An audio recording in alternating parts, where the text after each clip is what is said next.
Now, on one final matter, this week the United Nations wrapped up its latest conference on climate change.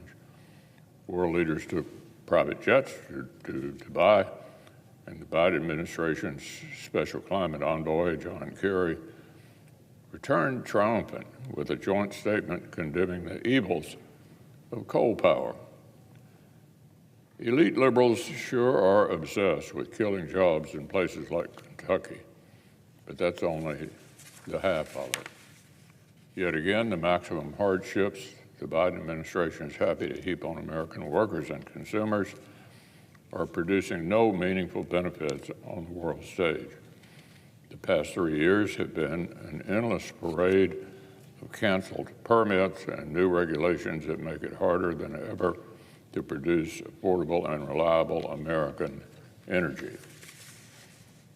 By canceling the Keystone XL pipeline on day one, President Biden also canceled as many as 59,000 jobs that were needed to build it. And now the president's envoy has returned with another meaningless pledge that doesn't even compel the world's biggest emitters of carbon. Just look at the numbers. U.S. emissions are projected to fall by 4% this year. Meanwhile, China's are projected to increase by twice as much. Last year, Beijing greenlit 4 times as much new coal power as they did the year before, but the Biden administration apparently wants us to believe it's America's producers and job creators and workers who aren't pulling their weight. So the UN Climate Conference is a good reminder that the elite left-wing obsession with self-inflicted climate penance is not just an American problem.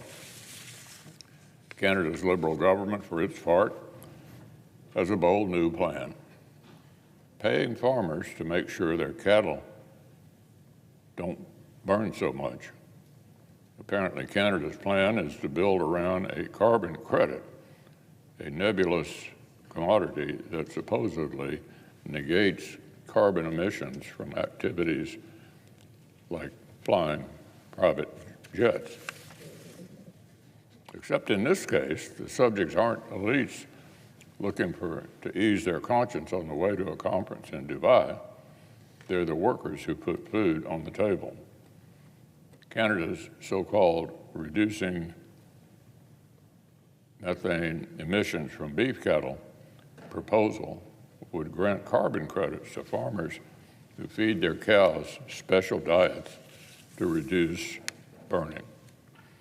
Well, it sounds an awful lot like the way Washington bureaucrats like to tell middle-class Americans what kind of car to drive and what kind of stove to use. It also sounds entirely ridiculous.